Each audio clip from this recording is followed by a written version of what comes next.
Talk in the house.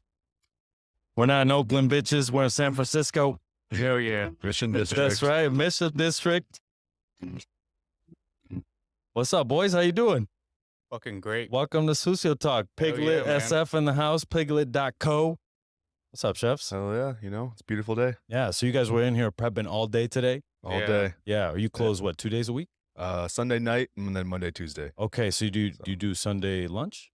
We do Sunday brunch. Okay, Yeah, Sunday brunch and then close. Yep. Oh, that's legit. Mm-hmm. Right. Wednesday through Saturday dinner, Sunday brunch, and then we'll do to-go lunches Wednesday through Friday. Dope. Okay. And then how long you been open now? We're almost to a year. January 28th was our grand opening. Mm-hmm. So technically, we've already been open for a year. We did a couple soft openings in December. So. And how do you feel now versus when you started this? Like, because I know before you open this anticipation, you're hungry. Are you still that hungry? Every day, we're still hungry. A little more tired. Yeah. Hell yeah. But, you know. Definitely more tired. Hey, man, it's a good problem to have. Yeah. So you just had a write-up recently, an eater, Yep. right? So how does that happen? Do they tell you they're coming? Do they just drop by? We had no idea. Mhm. Yeah, they didn't really say anything. Right, No, they told us they were going to send by a photographer to do a photo shoot. And right. next thing we know, we did the photo shoot, and a couple weeks later, the next day, like, oh, hey, just so you know, Best New Restaurants is dropping, and you're in it. That's legit. So, Hell yeah. I mean, they had you on the map, you know. People know about this place. They know to come scope it out here in the Mission. Does the social climate in San Francisco scare you at all? Do you is it like, you know, the homeless shit? Like, is it a problem around here? It doesn't matter because you're kind of closed off. You don't even know you're in here. You know what I mean? You're in a city, I guess. Yeah, I guess, you know, when you're on the street, it's definitely pretty prevalent. Yeah. But it's San Francisco, man. Yeah, you know? man. It's just like part of it. Yeah. Mhm. I kind of like the zombies Yeah. running around. You know what I mean? Because it's Yeah, like, you get used to it. yeah, if like this, if for God forbid, right, a wild animal gets loose in the city, like I know at least 300 motherfuckers gonna get ate before me. Yeah. You know what I'm Yeah, saying? And so- so I'm like, I'm good. You know what I mean? They're like our the fainting sheeps and the like farms. You know? Yeah. So shit, man. How long you been here working with Chef? We've been here for a little over a year now. Okay, so you've been in since it started. Since the beginning. Were since the you beginning. R&D everything? R&D, Yeah. painting, Painting Right. the walls, construction. and putting Yeah. shit up. How'd you guys meet? Chef used to do pop-ups at Harmonic Brewing Okay. in the dog patch before they closed down. Mm-hmm. And I guess I would just like walk up and like compliment the food, and we just started shooting the shit. Yeah. One You of my spoke old, the same language. yeah, Yep. one of my old classmates from culinary school worked under him for a little while too. Right. So I guess that's how we made the connection. We've just Fuck been yeah. homies ever since. Right. And how is that relationship get challenged when you're running a restaurant together? I mean, or is everything kind of fall into place? For the most part, I think it's fallen into place. You know, we've definitely had our tiffs and had our times where we were very frustrated with each other. You know, Right. but at the end of the day, you know, Yeah. we're grown ups, we're adults, and we're here to do the same thing. We have Right. one goal in mind, and you know, it's whatever happens, we squash it, we move forward, and Mm-hmm. that's pretty much it. Right. So, Do you have Yeah. any? Would you have any piece of advice for anybody that's going into business together, that's friends, that maybe you know now that you didn't know before? don't be an asshole. Yeah, Okay. have a lot of patience, you Right. know, and then yeah, when problems do right, just squash it right there. Right. You know, get it over with, and move on. That's legit. Yeah. If you let problems fester, usually that's when it Mm-hmm. becomes a problem. Yeah. So yeah. So I saw you guys we did Coachella last year. Yep. I was there, Yangban. Yep. You guys were there. How did you guys even get roped into doing Coachella? So before we opened the restaurant, we were doing pop-ups. Mhm. El Chino Grande, that was Mhm. kind of our night market inspired kind of street food Right. concept. And we did a first music festival in Oakland. I think it was 2019, like 2020, right after COVID. Mm-hmm. Porter Robinson, and it's Golden Voice, the same promoters as Coachella. So they're like, hey, if you do well here, we'll invite you down to Coachella. Right. And that was last year. So we did Coachella last year, Mhm. and then we got invited back again this past year. So Oh, that's legit. yeah, we've done Okay. Outside Lands a couple times as well. Yeah. Do you like doing the festivals? It's rough. Yeah, it's bro. rough for sure. You find yourself doing shit that, bro. I was working this like rodeo event, and they were like, "Yo, we don't have enough mac and cheese." And I was like, "What do we do?" And they're like, "Mix the nacho cheese in with the bechamel." Oh I was my like, God. I was like, "For real?" Cheat And they're codes, like, man. "Yeah, cheat codes, right?" I was like, Yep. "Hey, fuck it." And I tasted it. I mean, it's not that bad. Hey, You know? I mean, I think the general public's not really gonna Right. really know. I mean, at the end of the day, you're at a festival. Mm-hmm. Our first year at Coachella, I thought we had brought enough food for both weekends. Like, this is our first 2-weekend event, never done it before. And we go down there, all coolers. We sold out all of our food by Sunday, weekend one. Right. So we're in LA. We had to figure out, well, mad scramble for prep. Yep. What'd you end up doing? Restaurant Depot. Okay. And where'd you prep? Where'd you prep? Airbnb. Oh, okay. You gotta do what Hey, you got it done, bro. Yeah. Hey, when you got a business to run, you got to make it happen. And you Yeah. fucking made it happen. Yeah. You know? There was no other option, you know, Right. so you gotta. Damn, you guys cooked for like 1,000 people at an Airbnb. Yeah, it was pretty That brutal. must have been pretty rough. They're like, buy ice, Yep. clear the fridge. And that first year, we did everything out of coolers. Yeah. So we had ice, coolers. Learned real quick. Right. You didn't rent shit. I didn't rent anything. Oh, you know, man. and learned real quick that's not the way to go. So No. this past year, we rented a reefer van, trailer, everything. Right. Especially out A there lot in the easier. middle. The thing is with Coachella, it's not just the festival, it's the elements. Yeah. Bro, it's dry as fuck out there. Yeah. There was Dust like a storms are sandstorm. bad. Yeah, the dust Dusty. storms, bro. Oh, yeah. I'm like, what is this? Bro? I Yeah. feel like You can literally see the glitter sand, the dust up in Yeah. the air. Oh, it's brutal. Dude, the desert's a rough place, man. Yeah. It's just dry down there. And you don't notice you're getting dry. All of a Yep. sudden you'll be like, man, my fucking chips. You know, they look like looking like Clint Eastwood and fucking Good, Bad, and the Ugly. Yeah. But so let's get into a little bit of your history. So El Chino Grande, where were you? Where were you before when you were El Chino Pequeño? You know.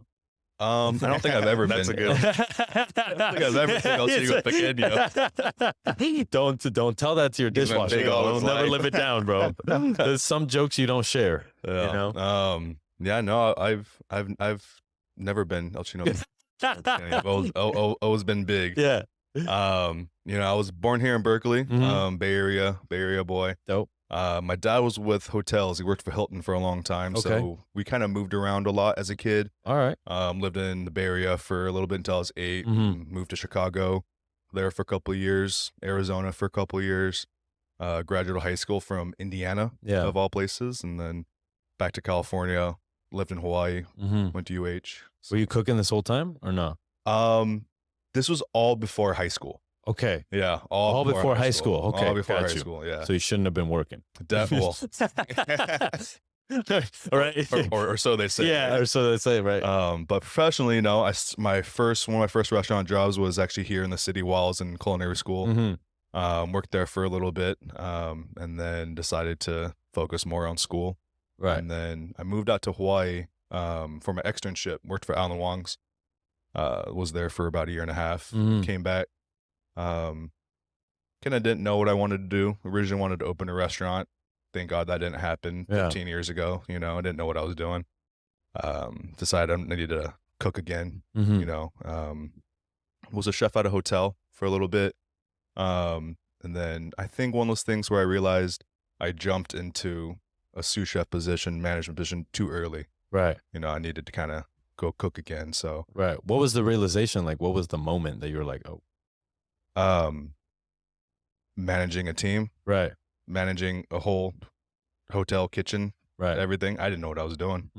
You know, Half the people are older than you. Yeah, that's rough. all of them Fucking were. rough. Yeah. Yeah. It's hard. You know, I mean, thank goodness I spoke Chinese because half Right. of them were Chinese. They respected me just because I spoke Chinese to them. You know, but realized I needed to learn how to cook a little bit more, kind of start from ground zero. So, left that job, went to High-Low Barbecue, which was kind of around the corner right here, 19th and Mission is where Lazy Bear, the space that Lazy Bear took over. Okay. But was there with them for a little bit, Hog and Rocks, and then worked at Roy's. And then most previously, before my pop-ups, I was the CDC at Aina SF, a modern Hawaiian restaurant in Dog Patch. Dope. So Dope. So how long are we talking this career span? I think 15 years, 15 16 years? Yeah. You know? Not But- that long, but Yeah, long but enough. always in the back of your mind, you wanted a restaurant. You want to own your own restaurant. Oh yeah. Yeah. Yeah. That was my first restaurant job. This guy I worked with, Eddie, he was just like, never own your own restaurant. Be a chef of a restaurant. Yeah. Never own it. And I was Yeah. like, fuck that. Like if I want to open a restaurant, I'm gonna own that shit. Yeah. Right. You know. So 20 years later, here I am, you know. There you go, baby.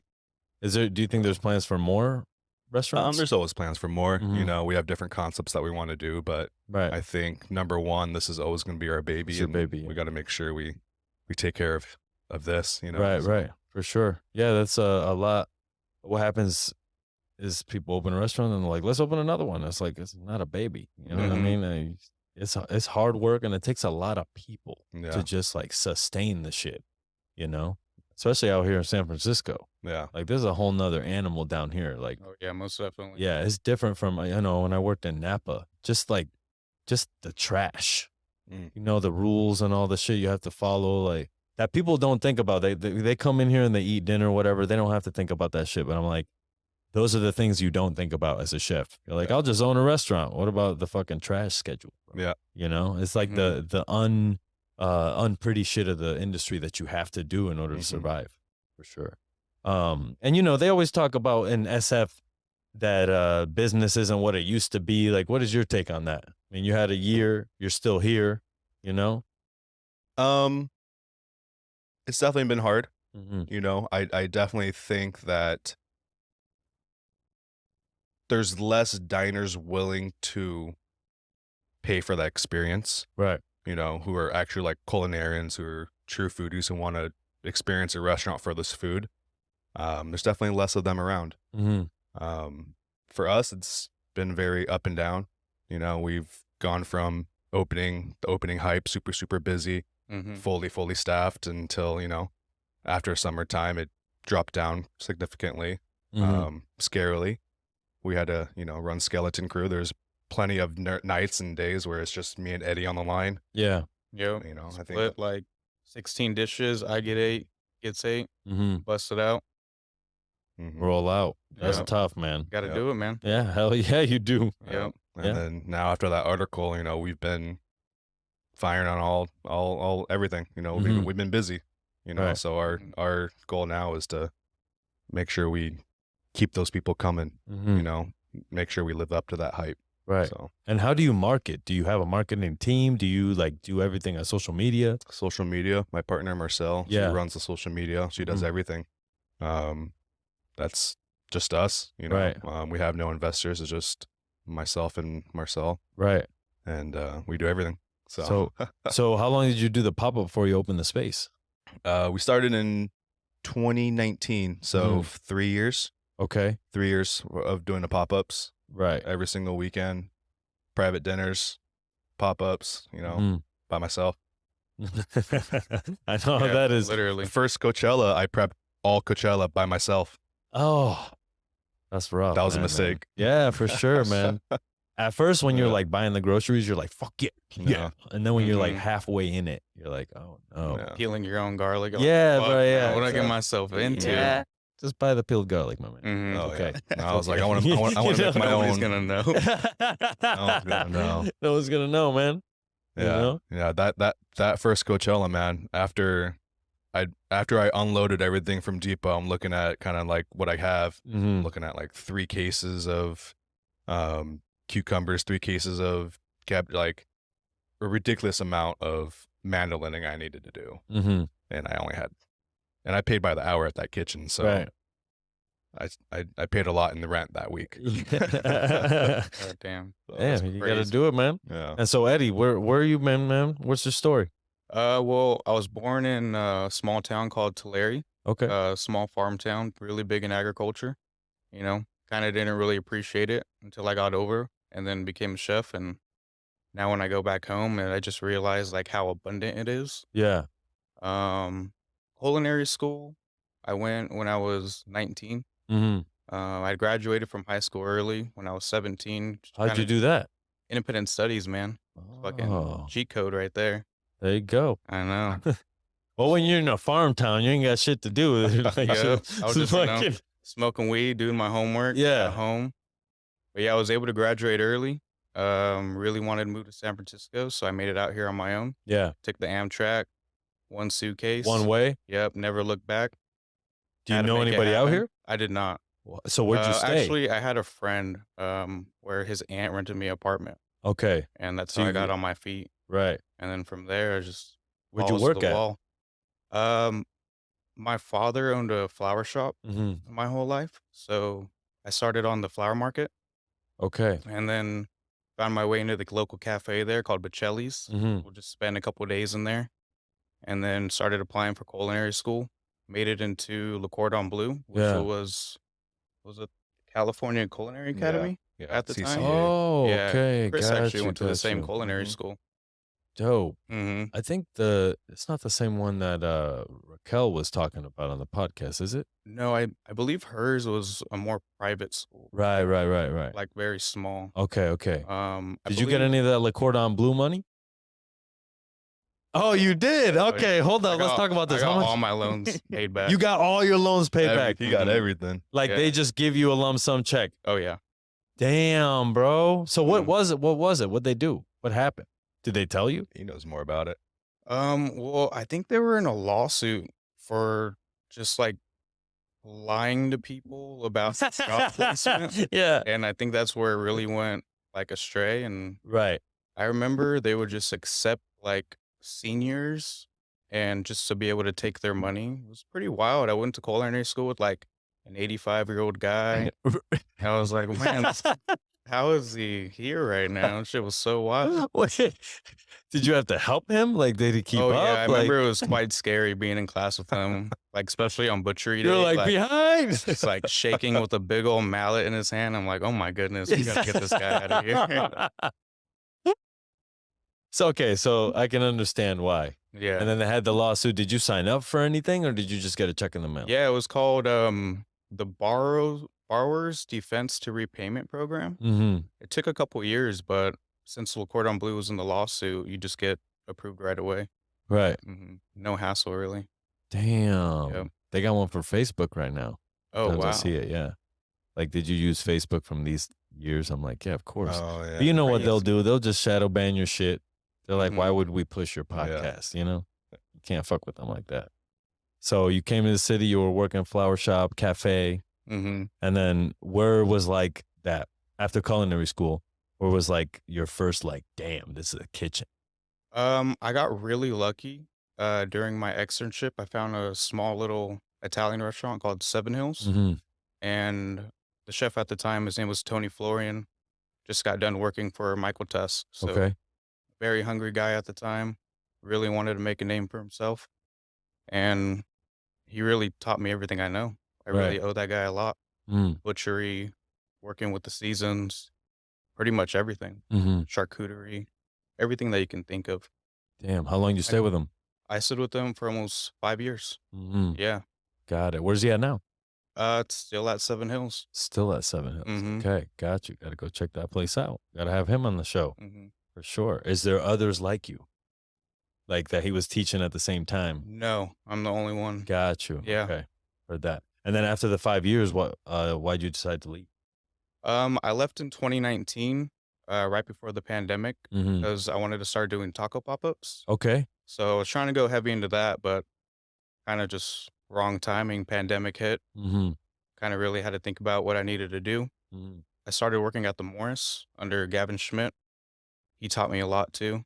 Really great chef. Mm-hmm. Really, really great chef. The Morris. hmm Was that If you like haven't during been- pandemic? You should go. Yeah. Yeah. I got to Mhm. check it out for sure. There's a lot of places here that are institutions that, you know, they're not in the top list right now. They're not in the mix, but they're fucking institutions. hmm Like La Ciccia.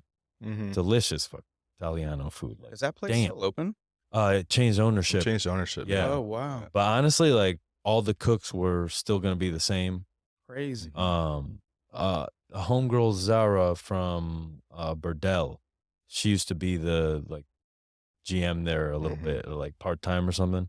And so she served us our meal there and told us a little bit of Nice. backstory. But so the new owner took it over, but it's the same chef, same cook, same dishwasher. Those people have been working there for like fucking 30 years. Damn. Yeah. Like their staff is solid. I love restaurants like Yeah. that. Yeah, for sure. Yeah. It's like a dying breed, but Mhm. that's what honestly makes a place consistent because it's the same motherfucker cooking the shit Oh, yeah. every day, you Most know? definitely. Yeah. Yep. Like you can say what you want about, like, I also think that on the flip side of that is cool when you see like Alain Ducasse, like how he's have so many Michelin stars across so many restaurants. That's insane, you know? So it's like the same but different. Yeah, most definitely. For sure. So fuck yeah. So then you met him. Yeah. You guys started doing this thing. Mm-hmm. So were you ever apprehensive? Like, I don't know about doing this restaurant. No, I was just, we're just ready to do some cool shit. Right. Yeah, on board from day one. Fuck yeah. I think the only time we ever worked together is we did Dandelion 12 Nights of Chocolate. Okay. Yeah, that was our first time. 2019. Yeah. And then kind of just hit it off from there. Mm-hmm. And that menu, that 12 Nights of Chocolate, do you pair it with chocolate? Is it a chocolate tasting the whole way through? Mhm. Yeah. So every single dish needs to have some sort of chocolate component, whether it's cacao nibs or just straight up chocolate. Right. So what dishes did you guys do? I think we did a cacao nib cured kampachi. Yeah, tartare. Oh, tartare. Yeah. Yeah. On rice chips. That was kind of our appetizer, and then I did a red braised pork belly with the chashao glaze that had a little bit of the cocoa butter in it. And then I had him peeling mandarins. Oh my gosh, the entire time. Damn. That's all he did for prep. He came in. I was like, "Hey man, so I got this all this shit. I got this box of mandarins, and we need to peel them." He was like, "Peel them?" He's like, "Yeah, no, like peel them. Like all the pith needs to come off of it." And powered through it. Yeah. And I was like, "Cool." Hey, that's dope when you just get in the mix. No pectinecks, no nothing. Just doing it. That's straight, dope. Straight paring knife. Yeah.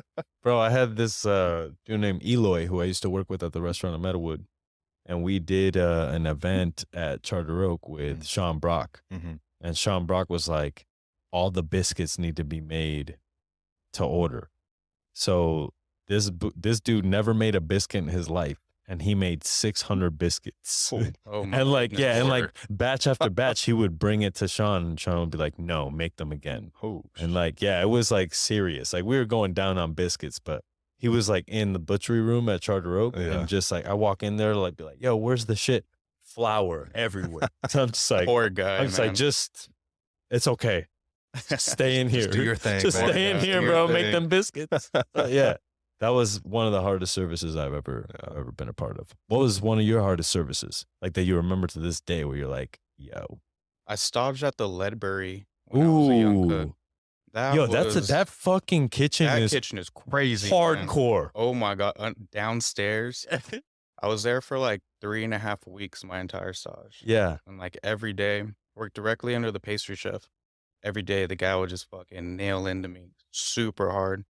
One day I fucked up and I broke one of his milfoils. Ooh. And because their trays are kind of different out there. There's just like a flat tray. Right. You kind of got to put it at an angle. I was just going too fast. Break one. He fucking comes up to me immediately right behind me.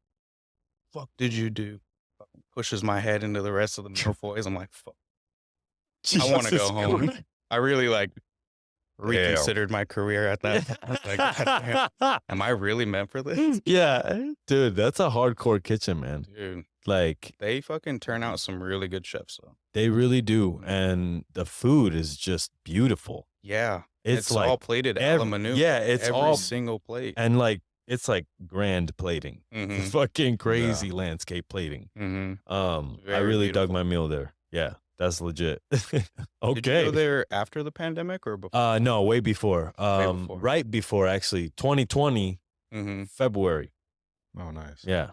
The chef's cool, man. He's like a rock star. Like, yeah, he is. He had me standing in the kitchen. Dude, I went for lunch and I got the dinner tasting. So I got all these people looking at me like, who the fuck is this dude? I didn't have anything but a flannel. So I'm just wearing a flannel.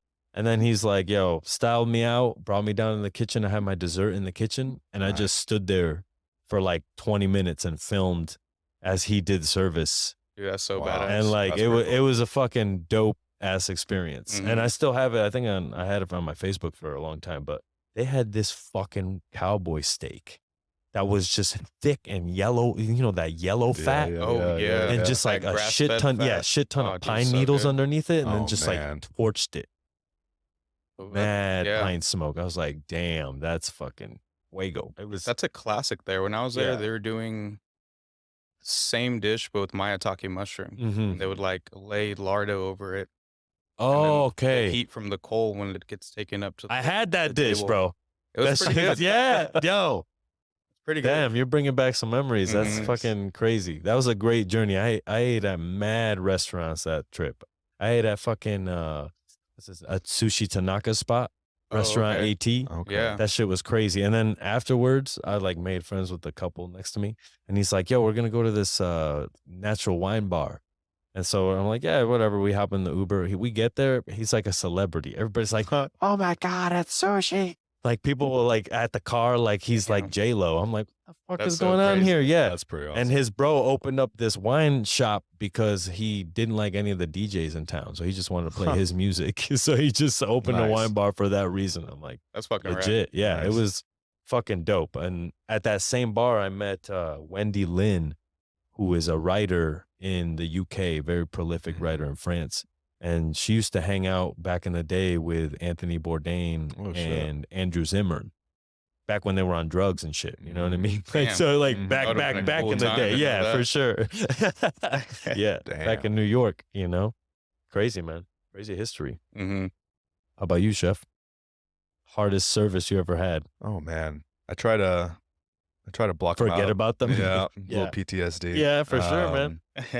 I guess a lot of my hardest services was at Aina, my last Mhm. restaurant. Mhm. For brunch Saturday, Sunday, we would do 250, 300 out of a 45-seat restaurant Just the sheer numbers. with 2 servers, good. Yeah. a manager.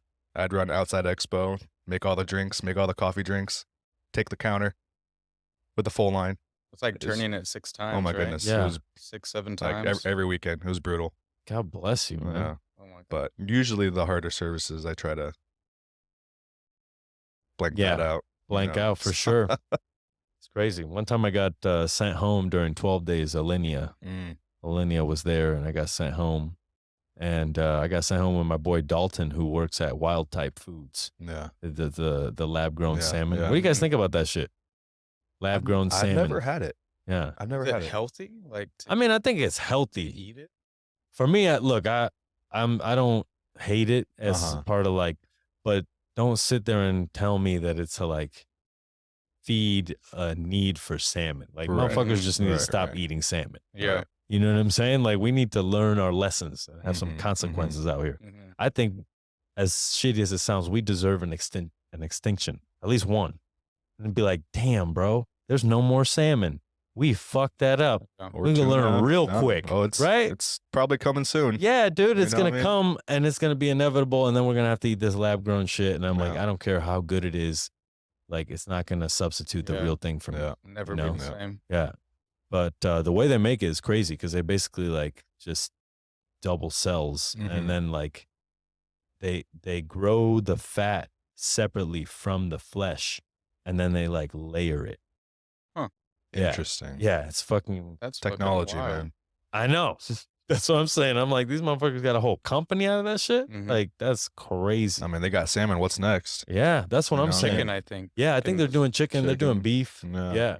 They're cloning like sought after cuts. Yeah. So like imagine being able to get the same ribeye, like same all the way through. do we really want that though? No, I don't. Mhm. Yeah. Because you need your burnt ends. You need Yeah. like, I like that, you know? Mhm. I like Mhm. cooking meat on the bone, Yeah. you know, and then carving it off. Mhm. I think that's a lost art. We definitely haven't been doing that. And Yeah, most definitely. yeah, like Mhm. lamb, you know, like I'm all good with a lamb rack, but like when you take it off the bone Oh yeah. with 100%. the fucking belly on it still, like that's legit, Mhm. you know? Yeah. That's that fucking charter oak shit. Yeah. Crazy. Where you guys been eating? You probably haven't been. Where do you McDonald's, want to man. go? They have, like, Where no do you time wanna all the go? I actually eat a lot at Kevin's Noodle House in Daly Yep. City. Okay. Yeah. We That both. place is so fucking He good. goes to Daly City. I go to Pleasant Hill. You know, Mhm. I live in the East Bay. Mm-hmm. But Kevin's Noodle House is definitely one of the top places. Kevin's Noodle House. All right. Mhm. Kura Sushi, Yeah, Kura Shout Sushi. out If you Kura haven't been there Sushi. to Kura Sushi, No. Stonestown. that shit is amazing. There's Okay. one in Pleasanton as well, right next to the Livermore outlets. Okay. Damn, you guys got Yeah. all the spots out here. Mhm. You know what I'm into? I'm into Chinese buffets. Oh, Is there any good ones out here? Because the last good one I went to was in Concord, but I couldn't even tell you how to get there. Define good though. I have no idea. Like Full yes of people. Oh, okay. You know what I mean? I think popping off Saturday night, 7 o'clock. Like everything's fresh as fuck. I'm pretty sure I've been to that one in Concord. Right? Yeah, Is right. it right next to 99 Ranch? Yeah, it is. Great Wall. Yeah. I think it's called Great Wall. Oh damn, I They gotta go. usually are, chef. That sounds good. Yeah, man. It's like we need $15, something like that. All Yeah. you can eat. Bro, they need to bring the buffet back. Hell yeah. Mhm. I'm down with the buffet. You know, in Rhode Island, we used to have a Puerto Rican buffet. Oh, Boricua buffet. sounds So like awesome. rice and beans and Nice. fucking viandas and shit. Mhm. Like literally 8 things. It wasn't like a lot of stuff. Mhm. But I'm just like, just the fact that you have this buffet style, like Yeah. that's what I'm about. I want to do a live podcast, and I think we should do one in here. Yeah. Fuck yeah. That'd be dope. That'd be awesome. Yeah. It's like now that I'm looking at this space and I'm like, damn, it'd be dope. It's just like, I want to have like Daniel Ballou in here and shit. You know what I mean? Like we Dude, gonna bring one some day. fucking heavy yeah. hitters, bro. Hopefully Jack Papan will come on. Yeah, dude, that's Oh what I'm my God. saying. That's my idol. Jack Papan. Jack I Papin is love your it. idol. Yeah. Okay, what do you like Oh about my him? goodness. When I was a young cook, that's how I really learned how to do cool shit. Was Yeah. watching Jack Papan all goddamn day. Right when I woke up to when I fell asleep, Mm-hmm. Jack Papan on repeat all the time. Damn. Still. Do not apologize. Still Jack Papan. We listen Oh to my his audiobook Oh yeah. sometimes all Does the time. he read it? I don't No, think it's I don't- him. You wouldn't No, listen to no. it if he read it, bro. Mhm. What is he saying, man? You'd be like, yo, bro, this needs subtitles. I Yeah. need to read the actual fucking book. I'm pretty sure the guy who narrates has a French accent, Okay. but I don't think it's as strong. Gotcha, So. gotcha. Yeah, for sure. I'm sure he was like, let me read my book. And they're like, no, I'm sorry, Jacques. You can't. Yeah, That's that's dope. a good one though. I Yeah. think it's called the Apprentice. Mhm. That one's great. Do you have any idol chefs like that? Like that you like really are like, damn.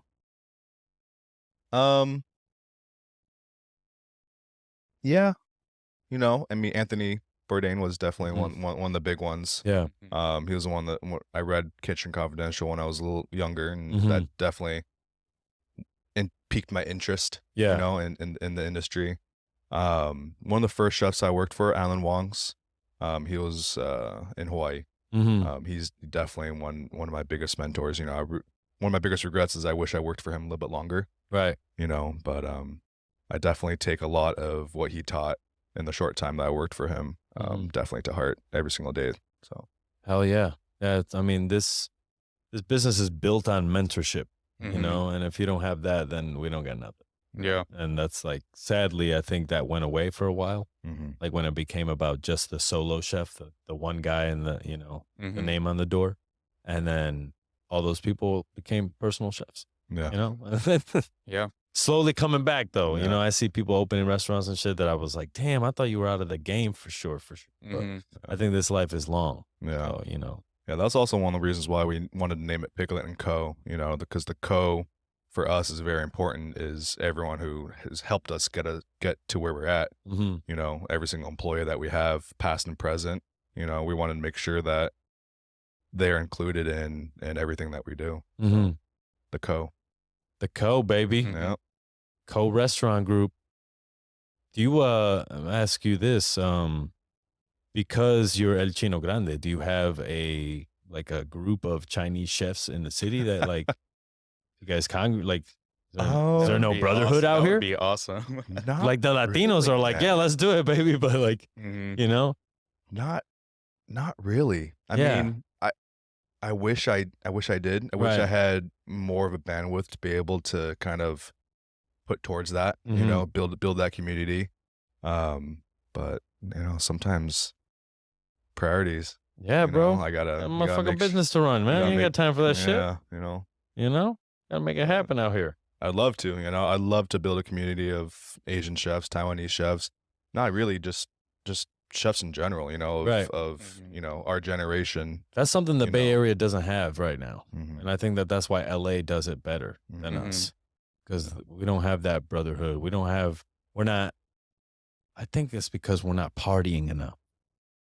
You know, I That's think very that's, true. That's yeah, very man. true, yeah. 10 years ago, we partied. We were Yeah. like, yo, clean Yeah. up quick because we're going to the bar. Yeah. Yeah. Now it's like, I'm take it easy, go home. Yep. You know, it's like different. And I'm not saying that you got to go out and get drunk, but go out and do something. No, It's like definitely. even though it's the wee hours of the night, and yeah, maybe you might not get the sleep that they said on the fucking internet that you should get. Yeah. But like at the end of the day, it's like you need to do that shit in order to like cultivate relationships. Like some of the best relationships I've ever had were like beers out with other cooks from other restaurants. Oh yeah, most you know? definitely. Yeah, and then you forget about that because you don't do it. You become an owner, whatever it is. Yeah. But it's like now we're like the uncles, right? So we gotta like have the picnics and shit in order for it to happen. Yeah, you know? I think closest that we do, you know, is usually once or twice a week or once or twice a month. Sorry, Perpetu down the street. They're one of our really good friends, so we'll go over there, have a couple beers and kind of hang out. Just chill, shoot the shit. Shoot the shit. They'll come Those guys over are here. legit, man. Yeah. Have you been there? No. What kinds of food is it? Guamani and Tremoran. Oh, Really good. Get the fuck out Really of here. good. Okay. It's solid. Yeah. How'd you meet them? Just having a restaurant on the same block? I met them, I want to say about 10, 12 years ago, a long time ago. Right. When I first started at Hilo. Okay. Is how we all kind of met. But yeah, you know, throughout the years we remained friends. They had a small spot, no hood, up Upper Mission. Yeah. For a couple years. No hood. No hood. No gas, electric. It was crazy. The amount of just So much smoke. oh my goodness. You're like crying. The food that they would put out with the restriction that they had, you just knew that they would kill it once they found a legit spot. So they left that spot, did pop-ups for a couple years. So we did pop-ups together, did a couple events during the pandemic, and they took over the old Commonwealth space not too long ago. And wow, yeah, I ate at Commonwealth. Yeah. That's a dope. Did they do anything different to the dining room? They kept the dining room for the most part the same. I don't really remember Commonwealth previously, but they have that parking lot next door. Yeah, they do. So they put a tent up during. Oh, they did. Yeah, okay, so got you. All these plants up there. That was a weird. It's really cool. I urge you to go. 100%. It's a really cool vibe that they have going on. I'm unsure who the chef was at Commonwealth, but when I went to go eat there, I did find it weird that it was like, it's like this parking lot and then this restaurant. It's like really empty lot. Yeah. You're like, what the fuck? Yeah. You know? I think now they got a couple, bathrooms, like one of those air conditioned bathrooms out there. Right. Does that cost money? It's really nice. I'm pretty sure it does. Yeah. Yeah. I would hope so. Yeah. Oh my goodness. How much would you pay to use a public bathroom? Like a nice one, like with amenities and shit. Air conditioned one, with like Listerine in it and shit. Oh man, I'd little toothbrushes. Yeah. it depends. If I really had to go, if I really had to go, $20. $20, yeah. Sometimes, for sure. maybe a little bit more if depending on what level you're at. Recently I was at this new workplace of mine, and I was training at one of the weird tech buildings out here, and I went to use the staff bathroom, and they had a bidet in it. Ooh. And I'm like, bidets are cool, but like also public bidets. A public bidet. Yeah, Oh, that's wow. a little weird. Like, because you're just gonna shoot the other person's shit shrapnel all over yourself. You know what I'm saying? So I was like, I don't know about this. Hey, when in Rome, man. I don't know about this. Yeah, right. Tell no one ever. Yeah. See, my problem is I'm too honest. I'll say that shit on this show. Apparently it feels I'm like- good. Apparently. Apparently, we had one growing up in Puerto Rico. Yeah. Oh wow. Yeah. And so me and my brother used to turn that shit all the way up, and it should hit the ceiling. And my dad was like, "What the fuck?" But so I grew up using that shit. Wow. We had it was like a porcelain, like a nice one. Like a fucking, it's like a second toilet kind of thing. I was making edibles for the Green Cross not too long ago, and they had like one from Japan where it just like shoots out. As soon as it senses you walking by, it's like Toto. I think the brand is it can like register nice your ones. like butt. Yeah. There's like a profile and it just It like, registers aim your automatically butt. at you. Yo, that's weird. It was crazy. How it that must be some AI shit. Mm-hmm. But also you think about like the production of that thing, and have a group of people around the computer being like, all right, so how do we get it to like right in there? Like, you know what I'm saying? Like, what's Right the right angle you here? want to call Richie from electronics down here? We got to get this figured out before end of day. We gotta do a little more testing, guys. Sorry. It's shit like that. Shit like that people are working on all the time. You're like, what do you have the time, right? But when you're cooking and shit, it's almost like you're living your passion, right? You live in the dream, as they say, right? So you don't notice time. It just like Living the goes by dream. so fast, you Yeah. know? But it's true. It's like, this is it. You know, this is like everything as a kid when you're like, I want to be a chef. I want to own a restaurant. And like, this is it right here, you know? And it's like the most amazing thing in the world. And it's a lot of times, you know, aside from articles and shit that you may get sometimes, it's a kind of a thankless fucking job. Oh yeah. You know, because like, I remember my restaurant, my chef told me back in Rhode Island, he was like, dude, he's like, sometimes like you'll have this like great dinner. He's like, at the end of the night, you just turn off the lights and you're by yourself again. And I'm like, damn, chef, like, why you gotta fucking say that shit, you know? Hey, I feel that. There's plenty of times where, you know, if he leaves early, all my dishwashers are gone. I'm sitting here, the lights are turned off. I'm like, man, we did it. Yeah. Yeah. But then there's also some days I'm like, man, this is gonna be hard tomorrow. Right. You know, and it's it's how you wake up every morning and, you know, with that drive. Stressed out. Fucking Always. getting the fishmongers calling you at 4 a.m. We don't have your cod. Oh, that's the worst. Yeah, Oh my gosh. No comment. The fish my preparers goodness. out here, bro, they'd No be like, comment. yeah, there's no black cod for like the next 4 months. Mm-hmm. No, we just R&D'd that dish and we came by and we, you know, but that's how it be, you know? Yeah, that's how it goes. You Yeah. gotta stay on your toes. Yeah, Yep. for sure. Just so you make all the orders here. Chris, for the most part, is doing it right now. Okay, gotcha. Yeah. Our work is kind of split up, kind of weird at the moment. How do you split up the labor between you guys? How do we do that? Like, meaning like, That's a good question. yeah. That is a very good Right question. now, we're kind of setting up the line half and half. So I'll get 2 stations and you'll get the other 2. And we'll just bang it out until one of our line cooks comes in. Is there a side that's harder than the other? Would you I say? think every single station's hard in its own right. Mhm. You know, he works fry oven right now. I mean, he gets slammed because he's got some of our kind of our signatures, our Right. toast. Mm-hmm. But he gets slammed with all the appetizers, so he usually gets his shit rocked in the beginning, and then I work entremet at Expo, and then we have a grill cook. He works the grill. But everyone gets rocked. Right. So How many people are you doing in here? right now about 65 on a Okay. good day. Right. We kind of cap it right Mhm. now, because we always want to make sure that we're able to give that good service. You Yeah, know, for sure. I'd rather do 60, 65 and give 99% good service versus banging it out 100 every single night, being tired all the time, and Yeah. 30 people walk away like, what Yeah. the fuck was that? Having Fuck to that place. Comp 30 people's meals Yeah. and shit. Yeah. No matter what, you're going to pay for it. You just got to pick when you're going to pay for Yeah. it. You know? Yeah. So, like, just like most of the things in life, you know? Yeah. Yeah. And But right now we have a prep cook in the morning. We just hired another part-time prep. Dope. So they kind of help with all the receiving. Mm-hmm. I do most of the pig butchery that comes in. Mm-hmm. Chef does most of the seafood, Okay. the fish butchery that comes in. And then pretty much split the line in half. And he takes a couple stations, I take 2 stations, and then there's some stuff that we overlap and everything. For the most part, chef makes a family meal almost every day. Dope. It's Like, rough. It's Yeah. rough. It's rough. You know, man. Oh my goodness. there's times at 3:45 I look over, I'm like, in my head, I'm like, chef, what you got planned for family meal? Looks like nothing. Riblets and rice it is. Yeah. Yeah. Oh my You know? goodness. I feel like I'm training for Top Chef every time I get fucking family meal. It's like I got 15 minutes, make it banging, and then Yeah. let's go. Lately it's been some fire pulled chicken taquitos though. Oh Yeah. yeah. Some I think that's the easy way to Oh, go yeah. though. Just Yeah, fucking pre-make your one- taquitos, fry them up, He's pre-making taquitos over Hell here. yeah. God damn, bro. ready to Yeah. go. I would have done the cheat code right there. I'd have been like, all right, Mexican lasagna, dog. I'd have layered Oh, it. yeah. I'd just fucking tortillas down, My mom meat, used to make tortilla, me that. meat. That's so pressed crazy. it. yeah. You know, press it, Mhm. cut it, Yeah. fry it. You good? Yep. I'm not gonna lie though, our family meals are pretty fire. Yeah. Like usually 90% of the time, our family meals are Mhm. pretty spot on. Point. Well, I you know? mean, I think in a place like this, it has to be.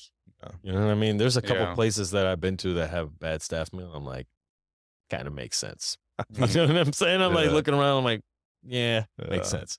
But like, you know, and a bad staff meal can derail service. Oh yeah. You know, if everybody's Most mad, definitely. yeah. So what sucks is though when you don't mean to fuck it up and you like overcook the rice a little bit. Like, you know what I mean? And then you're like, this is porridge. Yeah, exactly, right? Porridge now. Yeah.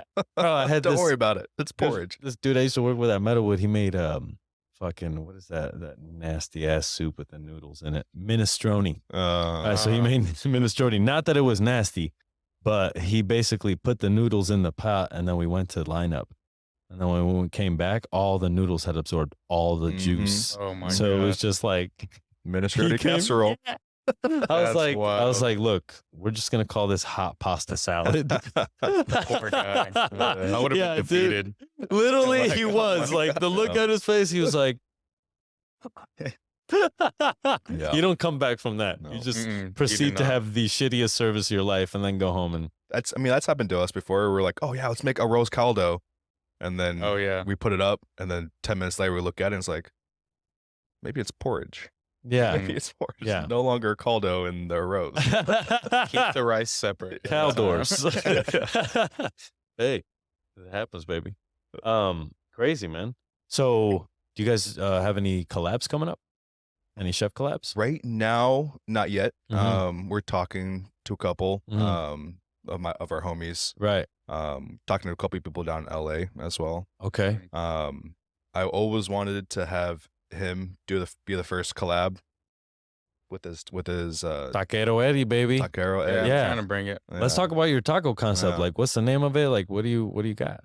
So I named it after my grandma. Okay. Her name was Amelia, so that's where Tacos Amelia came from. Okay. And she's kind of the reason why I became a chef.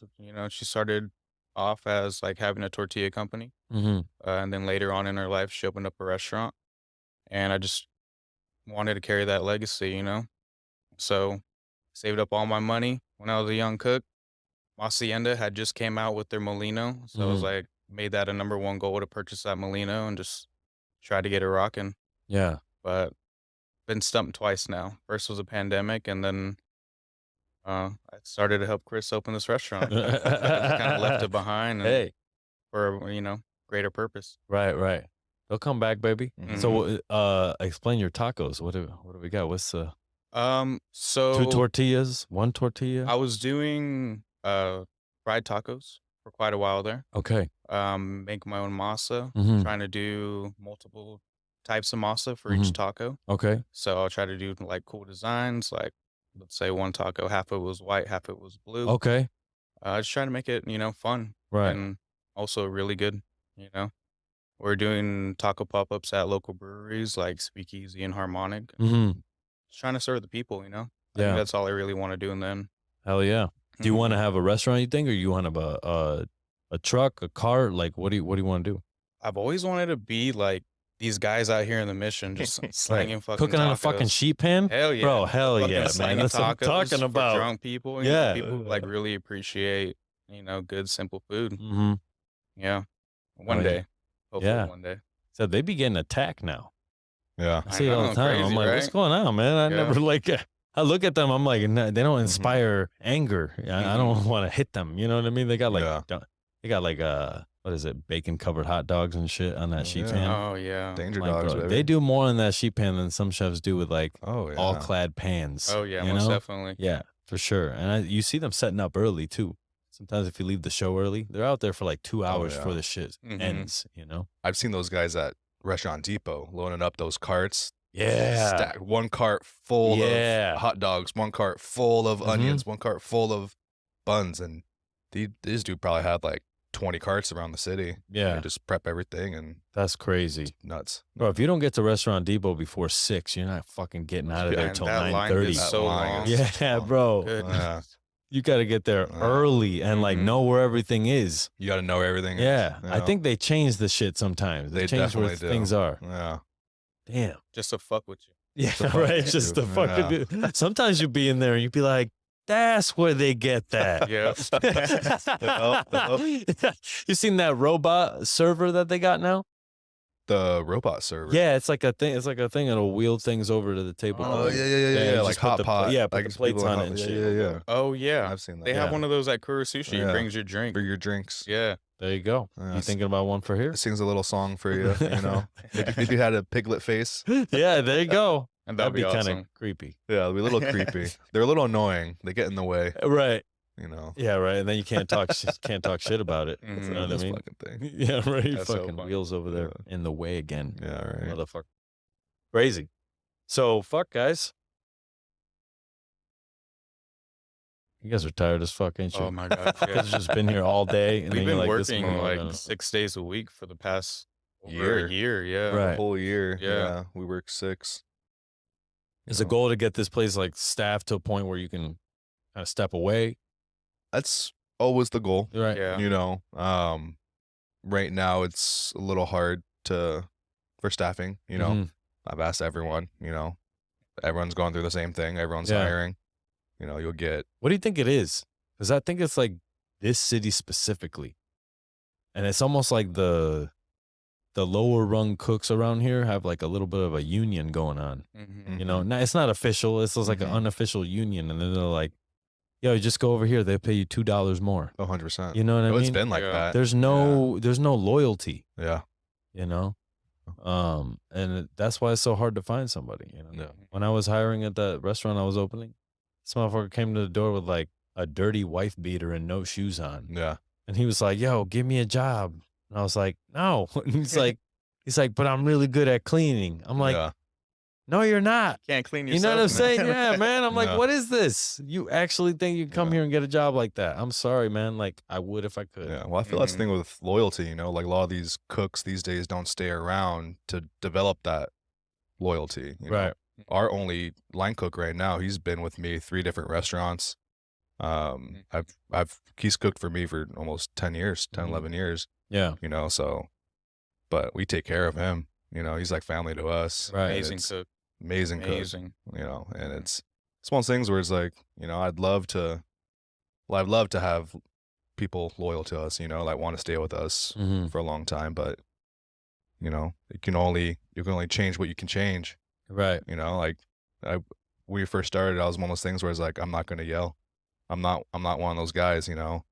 If we have a problem, we'll talk about it, Mm-hmm. but I'm not going to sit here and berate you and Yeah. belittle you like we were, Mhm. you Yeah. know. And I just don't think that's how you can run a restaurant, manage people anymore. People don't want to work for you. No. You know, there's too many people hiring. They don't want to work for an asshole, No. you know. So No. that's what we try to do is, you know, try to bring a level head and try to treat everyone with respect. And, Mhm. you know, we're human. We make mistakes. I make mistakes all the time, you know, but at the same time, it's how we treat ourselves and how we treat our staff and our family and Mhm. every day. So, Yeah, I was talking to Chef Juliana yesterday, and she was like, how do you like train a chef in this new ecosystem? Like where fear is no longer like present. Like nobody's afraid to fuck up. yeah. You know, it's like back in the day, you were made to understand that like if you fuck up the mise en place, you directly affect the restaurant's like money. Yeah. Right? You're fucking with someone's money. Yeah. And then now it's like, oh, you made a mistake. Like it's okay. You know, and I think culinary school, that's the bad part about culinary school. They Yeah. teach you like this abundance that isn't real. Yeah. Like, no, you can't just go get another onion Yeah. because there isn't one. Yeah. You know, like that was the last one. That's all we got. Yeah. You know what I'm saying? That's like, I mean, you fuck up, but I think, you know, if you fuck up and the whole lesson you got from that is, I don't want to fuck up because I'm afraid to fuck up. Mm-hmm. I think that's not the right lesson to learn. I Definitely think not. The right lesson to learn is, how do I fix this fuck up? So next time if I fuck the same thing up again, how do I make it so no one knows I fucked up? Right. You know, Mhm. he fucks up all the time. I fuck up all the time, but Mhm. no one knows about it because we know how to knows. fix it, you know? Mhm. And I think that's, And you don't react. and you don't react, you know? Yeah. Well, that's a big one. 'Cause- But I think, you know, you need to teach these younger cooks that it's okay to fuck up, man. It's like, it's okay to fail, Mhm. but it's how you How you come learn back from from that, it. how you Yeah. come back from it. You know, Mhm. you fuck this up. How do you fix it? Cool. Get to the steps. Mhm. Don't fuck it up next time. Right. They fucked up a second time. Now we're gonna have a more serious conversation. Right. But at the same time, I'm not yelling at you because you didn't chop these chives correctly. You know, Mhm. it's like, cool. Well, let's do better next time. Right. That's right. These chives are not for family meal, but let's cut some new ones. Meanwhile, you have a quart of chives for family meal. You're like, this is way too many chives for family meal. RateMyChives.com. Oh my god. Is that really a thing? Yeah, Yeah. it's an Instagram. It's Instagram. Rate Whoa. my chives. Dude, that guy's a tough critic. I thought I did great. I got a 7.9. I was pretty fucking sad. You sent him your chives? Oh yeah. I was like, bro, I'm gonna get a 10. Dude, he had a whole fucking mountain of smash chives. this. Oh man, they looked great. Mhm. I thought they looked great, and I was like, He said 7.9. Yeah, he said 7.9. and my whole thing is like, was maybe like, if you God took a better photo, Mhm. if you would have had to taken a better photo, I Right, think he would have right. given you a better score. Yeah. But You I got to mean, sprinkle them on your knife That too. if you want to take Yeah, a good just picture so it of was, them. like, That way, freshly yeah, that cut. way you can Yeah, freshly yeah. nice, Oh my god. you know? Yeah. I wish I was I guess I can be this, a food stylist. I just want to work for like Burger King and like Yeah. help the Oh, chicken yeah. fries pop. Oh yeah. You know? I learned a lot of that shit from working at Meadowood because we did so many fucking photo shoots Yeah. that it was just like MacGyver shit sometimes to Yeah. get it done, you know? Yeah. Make sure you don't eat this one. Yeah, exactly. This exactly. one's not So funny. edible. Yeah, exactly. That has no salt on it. So Yeah. please don't do that. Or that pork is just seared. Yeah, right. It's raw. totally raw. Yeah. It's like, how do you think it still looks juicy? Definitely done that before. Yeah, for sure. They're like, I've actually, one time I ordered some wings drunkenly in the middle of the night and I ate them in a dark taxi. And then I went inside my house. I passed out. I woke up the next day and they were raw. Oh wow. All the wings were raw. I had eaten them all. Yeah. And it was like raw. Like, Goodness. like, you know what I'm saying? And I'm like, damn, the fact that I didn't get sick. Yeah. But imagine if you just thrown that box away, you would have never known. I would have never known Never that, know. right? Yeah. Damn, I can't throw shit out in the street before, you know. In the 90s, we used to litter like a motherfucker. Like, Yeah. I remember my Or dad, right on the sidewalk. yeah, collecting Yeah, everything yeah. in the car, put all the fucking go. fast food in there. Now you're like, Oops. yeah, right? Now they're like $10,000. Yeah, Like, right. what the fuck? Oh man. Yeah. Crazy. So, guest chef events coming up for you guys in the works. Fucking more festivals. We're still What are you doing for Christmas? nothing. Okay. I mean, we're Brunch Christmas Eve. brunch. It's because it's Sunday. Right. It's- So, it lands on a Sunday, Monday, so we just do our normal schedule. Mhm. Christmas Eve brunch, New Year's Eve brunch. We are going to take 2 days off in the new year. Okay. The first Wednesday, Thursday. We'll take that off to kind of give us a little break. We've been kind of going overdrive Mhm. for the past year, so Mhm. I don't think it's going to do much, but I think Yeah. it's something, something. For So, sure. Make sure on those 2 days you don't fucking work. No, Don't look at your Yeah. phone. Try Oh. not to. Don't cocoon either all Try day. not to. well, I Motherfuckers. have to because I have a pig coming in on Tuesday, but I'm not working. Got a pig coming in Tuesday. What's the deal with the pigs? Where are you getting them from? So right now we're getting them through Creamco, Okay. they're out of Washington, Mhm. Kleeman Family Farms. I mean, I've done whole animal butchery for at least 9-10 years. This is one of the nicer pigs I've ever worked with for sure. Mhm. Definitely is very, very nice. Yeah. very So you get it whole. We get a half. Half So we a- get okay. one. Currently, we get a half pig every other week. Okay. And then we supplement with an extra loin from the same pig. Okay. Got you. Every got you. other week. So Cool. And then, so this is basically like clockwork. You're Yeah. getting that in. Do you find yourself like with an abundance of meat, or like is it right there? it feels like it's a lot of meat sometimes, Right. but then once we process it, we're like, oh shit, we need more. Yeah, we Right. run out pretty. We quick, run out pretty quick. like on Right. a bi-weekly basis. Yeah. And then how you breaking that side down? So pretty much we take the loin. I mean, I'm not a master butcher or anything. I just learned a lot of it on my own. Right. But we break it down into its primals. We have the shoulder, the leg, and then the belly and the loin. When we first were doing it, we were cutting bone-in chops. We were pan-searing them. Mm-hmm. And then it was great dish, but we wanted to get a little bit more yield off of that loin. So we started taking the bone off. And now we do a country fried pork chop Okay. over fried rice. Dope. So it's the whole loin. We take it off and we're able to portion. We can get a little bit more portions out of Mhm. it. The leg and the shoulder, we have a charcuterie plate on the menu right now. Chef Eddie makes a lapchang country pate. We take the heads and the trotters, we braise them, and then we roll them into a torchon. Actually, this one we pressed into a terrine, so we'll kind of just a little different. Yeah. And then we also make a Taiwanese sausage. Got it. For the charcuterie plate, and then Taiwanese sausage. Yeah. What's the secret there with that?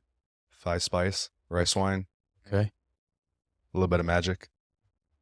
MSG, man. Yeah. So good. Love That's it. what we have a label as magic. Sasongoya.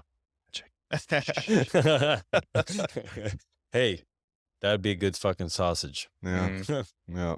And then with the rest of we have a whole hog cut on the menu as well. So that kind of allows us to kind of do whatever we want on it. So sometimes we'll use the copa, sometimes we'll do a bone-in pork belly.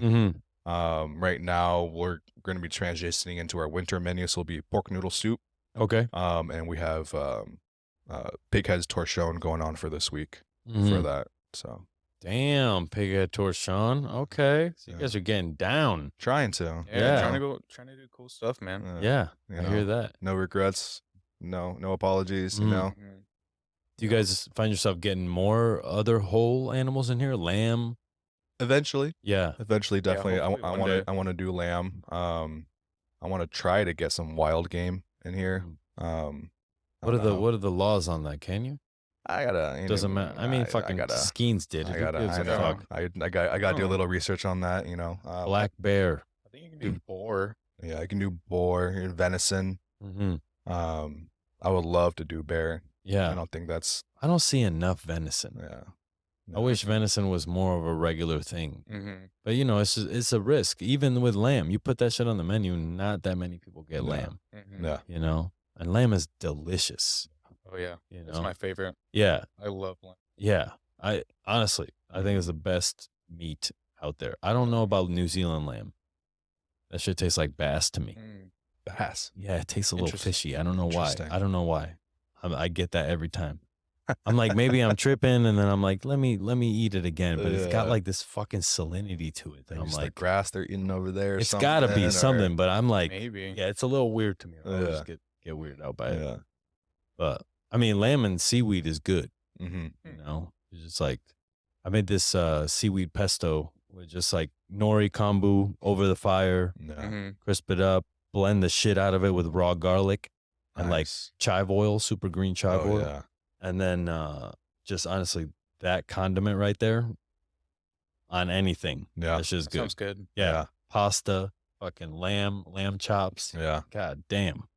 Yeah. We were making something very similar with Mhm. confit garlic and nori. We blend it all together. Yeah. A little bit of kombu stock. Mm-hmm. And that was our dressing for our tomato dish. Ooh. It was, yeah. We use fresh seaweeds from Monterey. Some ogo, some dulse, some sea lettuce and nori. Super good stuff. Mhm. Monterey Bay seaweeds. Shout out. Shout out to them. Oh yeah. Monterey Bay seaweeds, man. We should get Really our cool spot. seaweeds from there was a lady diver. She was up north in Mendocino. Okay. And her and her husband used to Oh shit. like their thing was they did dry aged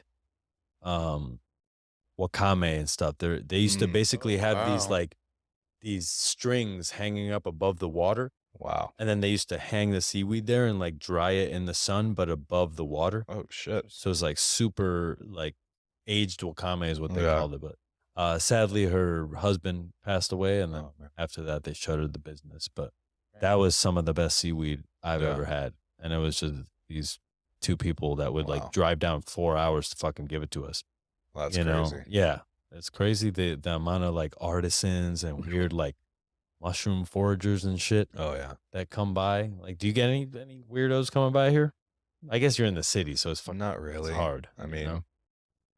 When I was cooking Italian food at Seven Hills, we worked really closely with Ramini Mozzarella. Mhm. Audrey, she's a really beautiful woman. You know, super nice. Mhm.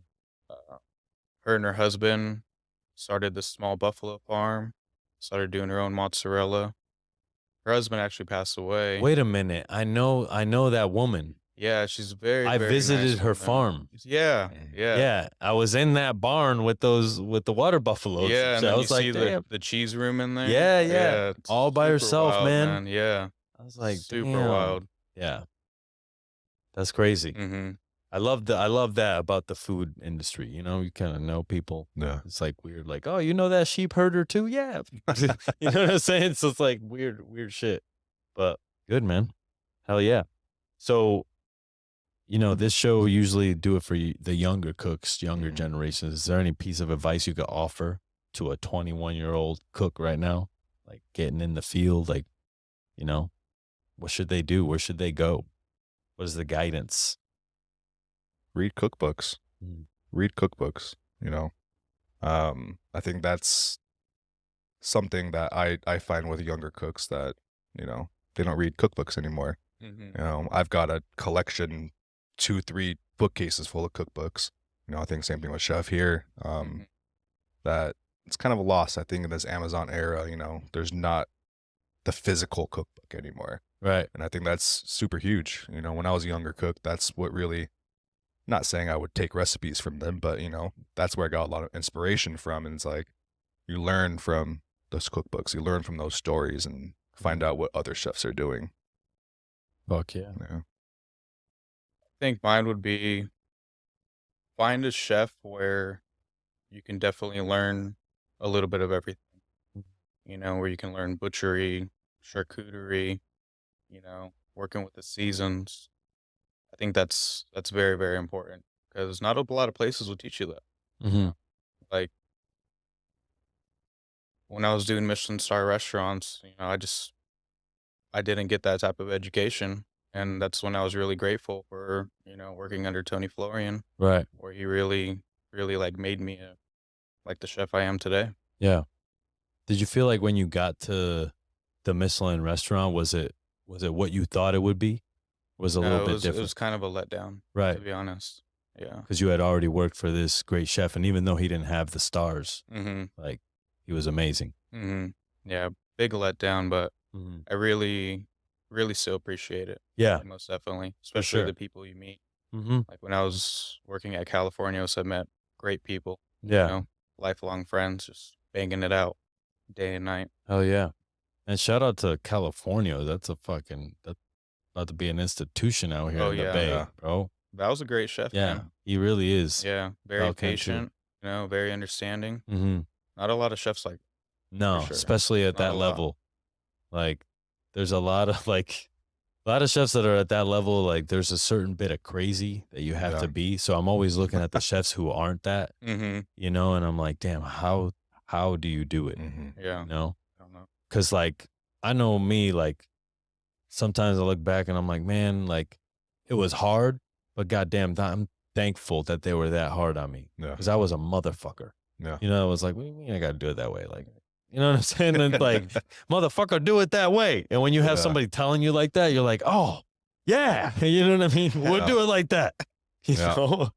It's like, it's a crazy feeling, that Michelin feeling. But as I always say, you don't have to have Michelin stars to act as if you do.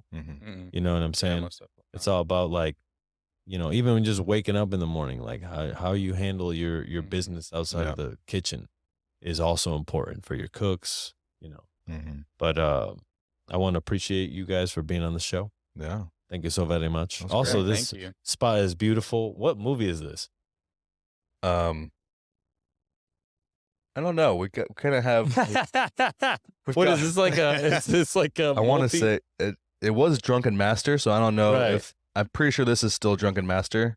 We have like a little Rolodex of like 8 or 9 movies that we play that we changed. Is it like on a DVD changer or what? Well, it plays off a Blu-ray, but we load them onto a USB. Okay, gotcha. So you got like 8 movies on there? Yeah, 8 or 9 movies. A couple different ones. I'm pretty sure this is Drunken Master. But yeah. Fuck yeah, baby. Well, shit. Shout out Piglet&Co. What address is this? 2170 Mission Street. 2170 Mission Street. Piglet&Co. Come check them out. Chef El Chino Grande. We got Taquero Eddie in the house. Fucking Sucio Talk. You can't see me because there's horrible lighting in here. I didn't bring my lights. It's my fault. It's not your fault. It's a beautiful restaurant. But anyways, shout out to everybody. I got fucking mad podcast coming up. Oh, guess who I got? I'm gonna have on Bay Area memes. Oh shit! Oh, That no dude, way. yeah, he's coming. Yeah, Nice. he's this Friday. He's coming on. That's So, rad. yeah, that's gonna be a good Nice. one. I gotta talk to that dude because I see Hell he's doing yeah. crazy shit, and I'm like, give me a little bit of history on you because Yeah. you know, Yeah, right. interesting guy for sure. But shout out to everyone out there. Peace and love. Sous, you'll talk. Boom. Oh. Mastered. Because like, take those headphones. I was actually on 1,000. No, what time is it? 10 o'clock.